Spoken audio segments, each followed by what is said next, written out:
Everyone ignored the quiet janitor raising his daughter alone.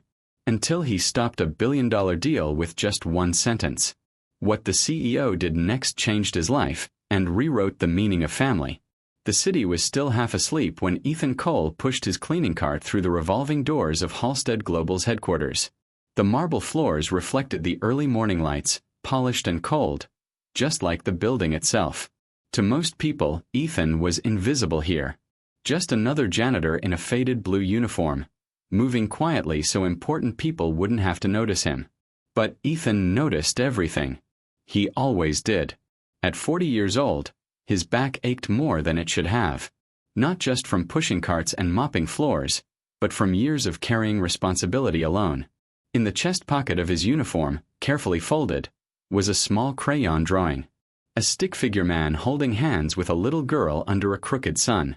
Lily had drawn it the night before and insisted he take it to work. "So you don't feel lonely, Daddy," she'd said. Ethan smiled at the memory as he cleaned the lobby windows. Lily was 8 years old, bright-eyed, curious, and far too understanding for her age. Since her mother passed away 3 years ago, Ethan had learned how to braid hair, pack lunches shaped like animals, and sit through parent-teacher meetings without anyone beside him. He worked nights and early mornings so he could walk Lily to school every day. That was non-negotiable. This job wasn't glamorous, but it paid enough. Barely. As the elevator doors opened, executives began pouring into the building. Polished shoes clicked across the floor. Voices buzzed with urgency. "Today's the day. 4.2 billion. Can you believe it?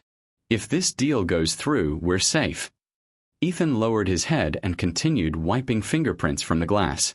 No one looked at him. No one ever did. He followed his routine, moving up toward the executive floor, where the air always felt heavier, cleaner, tighter. This was where decisions were made that affected thousands of lives, including his own, even though he had no say in them. As he mopped near a conference room, voices drifted through the half-open door. Clause 17 is standard. The transition delay is acceptable. The liabilities won't surface until after the transfer. Ethan's hand slowed. He frowned slightly, not because he wanted to listen, but because his mind reacted before he could stop it. Numbers began lining up in his head. Timelines overlapping. Risk stacking quietly beneath confident words. A familiar, uncomfortable feeling settled in his chest. Years ago, Ethan used to sit on the other side of glass walls like this. He remembered long nights staring at spreadsheets, searching for what others missed. He had been good at it. Very good. But when Lily's mother fell ill, titles stopped mattering. Then, when she was gone, survival took over. The memory faded as footsteps approached. Ethan moved aside, letting a group of sharply dressed men pass. One laughed loudly, talking about bonuses and press coverage. Their confidence filled the hallway. Inside the boardroom, the CEO had arrived. Margaret Hale stood at the head of the table, reviewing documents with sharp focus. In her early 50s, she carried authority effortlessly. The board trusted her. The market respected her. She had built her career by never hesitating. But today, even she felt the weight. This deal was meant to secure the company's future. Without it, layoffs were inevitable. With it, the headlines would praise her as the leader who saved Halstead Global. Outside the room, Ethan's unease grew. He rechecked the words he'd heard. Transition delay. Asset transfer. Deferred liabilities. His grip tightened on the mop handle. He tried to ignore it. He always did. This wasn't his place anymore. He was just a janitor. A single dad trying to make rent and keep his daughter smiling. Speaking up wasn't worth losing that. Still, the numbers wouldn't leave him alone. He moved down the hall, cleaning as he went, but his thoughts followed him. He imagined the consequences if he was right. Departments quietly dissolved. Retirement funds shrinking. Workers like him replaced by cheaper contracts. All delayed just long enough for signatures to dry. Ethan stopped. He leaned against the cart, closing his eyes for a brief moment. Lily's face appeared in his mind. Her school shoes with worn soles. The way she pretended not to notice when he skipped dinner. If this deal went through, people like him would be the first to disappear. Inside the boardroom, assistants arranged folders. Lawyers adjusted their ties. The contract lay on the table, thick and final. Margaret lifted her pen. Outside, Ethan stood frozen. His heart pounded, loud enough that he wondered if anyone could hear it. He thought of the promise he'd made to Lily the night before. "I'll always protect us," he had told her. Ethan looked at the closed glass doors. He knew what would happen if he interrupted. Embarrassment at best. Termination at worst. Security would escort him out, and he'd still have to explain to Lily why he wasn't going to work anymore. The pen hovered. Time felt stretched thin. Ethan took a breath he didn't feel ready for. He straightened his shoulders, wiped his hands on his uniform, and pushed the door open. And in that single moment, the quiet man no one noticed stepped into history. The sound of the door opening cut through the boardroom like a sharp breath. Every head turned. Margaret Hale's pen froze midair, hovering just above the signature line. Around the long polished table sat investors, lawyers, and senior executives, all dressed in confidence and impatience. No one expected an interruption, least of all from the man standing in the doorway with a cleaning cart beside him. Ethan Cole felt every eye land on him at once. For a brief second, no one spoke. Then confusion rippled through the room. Who is that? Why is he here? Security. Ethan's mouth went dry. His heart hammered so loudly he was sure it echoed off the glass walls. He hadn't planned words. He hadn't planned courage. He only knew that if he stayed silent now, he would regret it for the rest of his life. He took one step forward. "Please," he said, his voice low but steady. "Don't sign that deal." The silence deepened, heavier this time. Someone let out a short, disbelieving laugh. A lawyer frowned openly. One executive stood halfway out of his chair. Margaret finally spoke, her tone sharp and controlled. "Excuse me," she said. "Who are you?" "I'm Ethan," he replied. "I work here." "That much is obvious," another man muttered. Margaret's eyes narrowed. "This is a private meeting. You're interrupting a legally binding process." "I know," Ethan said quickly. "I'm sorry.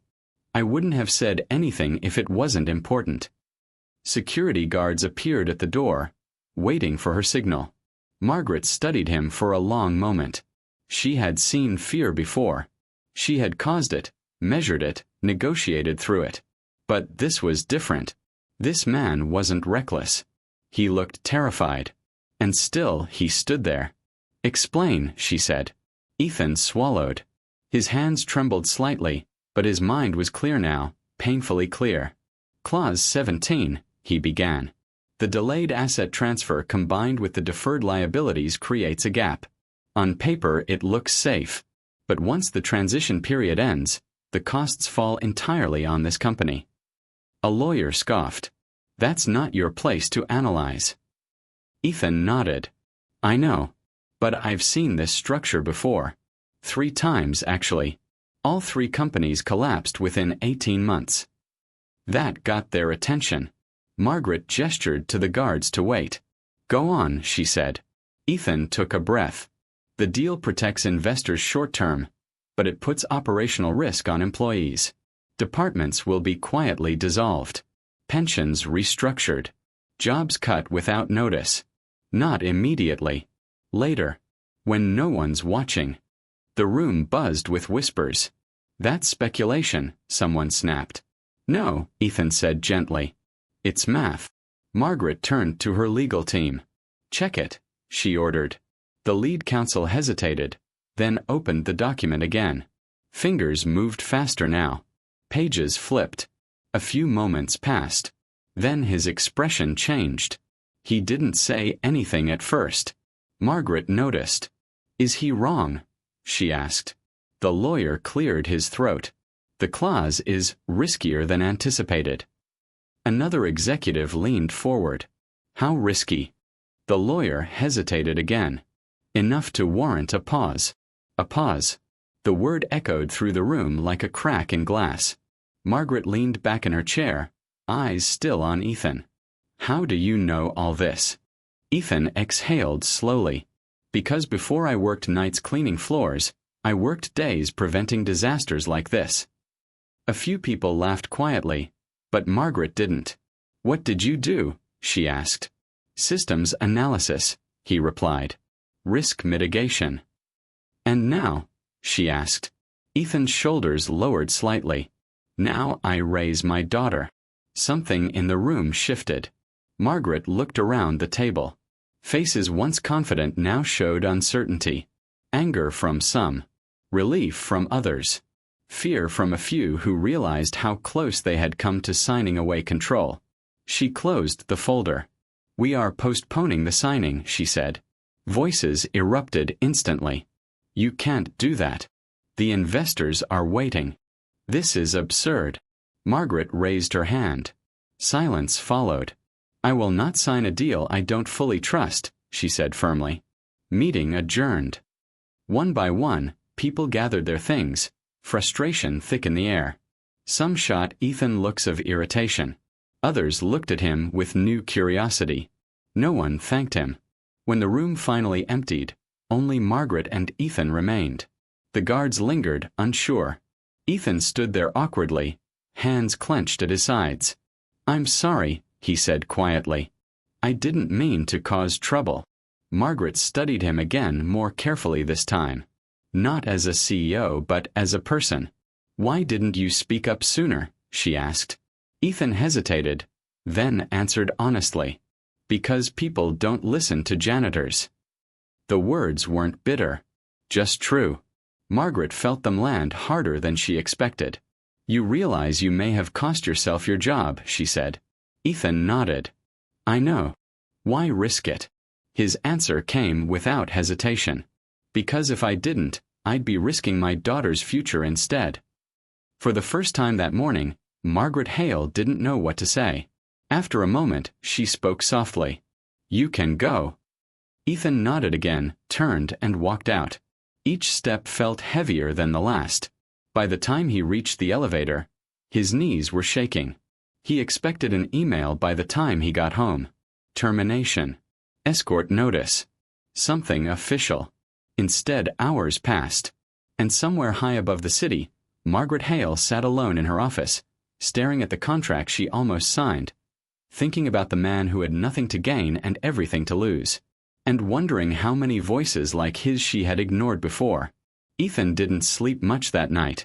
He lay on the narrow couch in his small apartment, staring at the ceiling while the city hummed outside the window. Lily slept in the next room, her door slightly open, a soft nightlight glowing beside her bed. Every so often, Ethan listened for her breathing, the way he always did when worry settled in his chest. He had gone to work that morning expecting to clean floors and go home. Instead, he had walked into a room where he didn't belong and said words that could end everything he had built since his wife passed away. He wasn't afraid of losing the job. He was afraid of losing stability. The next morning, Ethan made Lily's breakfast as usual. Toast cut into triangles. A banana sliced just the way she liked. She talked about a spelling test and a class pet hamster. Ethan nodded, smiled, and listened, hiding the weight in his chest. Are you okay, Daddy? Lily asked, tilting her head. I'm fine, he said gently. Just tired.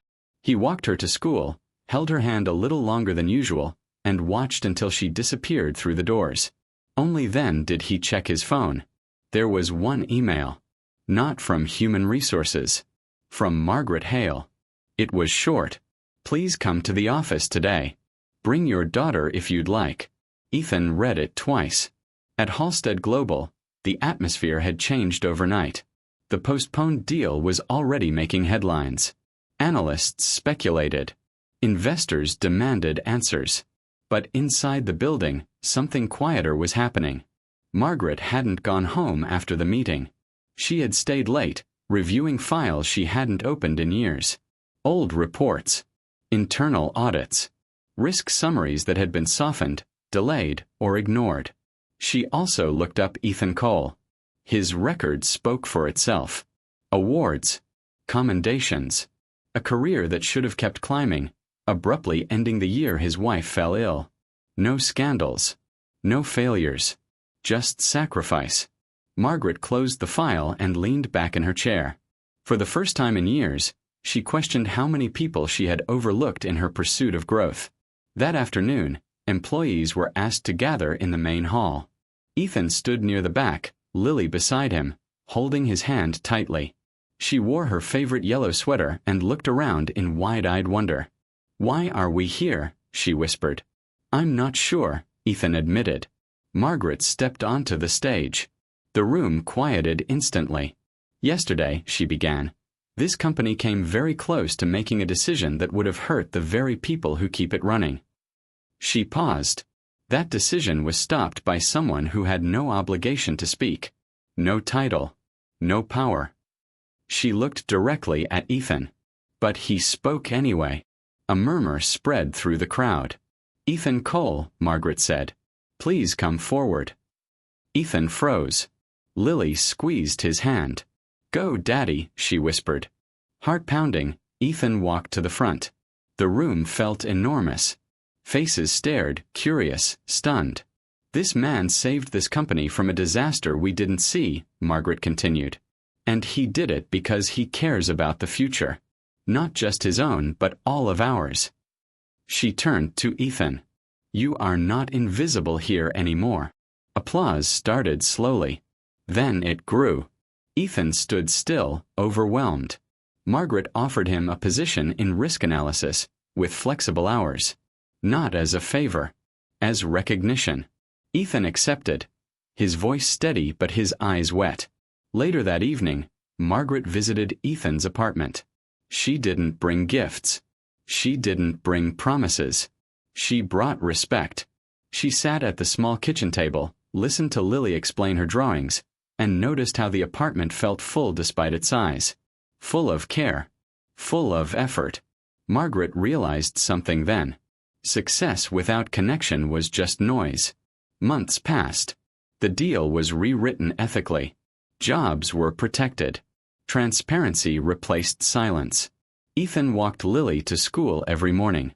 Margaret occasionally joined company family events, standing awkwardly at first, then more comfortably as time went on. On a sunny afternoon, Halstead Global hosted its first employee family day. Children ran across the lawn. Laughter replaced tension. Ethan watched Lily play, her joy uncomplicated and bright. Margaret stood beside him. "You were right," she said quietly. "About the deal?" Ethan asked. "About listening," she replied. Ethan smiled. Sometimes the greatest leaders aren't the ones at the table. They're the ones brave enough to stand up for the people they love. And sometimes, all it takes to change everything is one voice that refuses to stay quiet.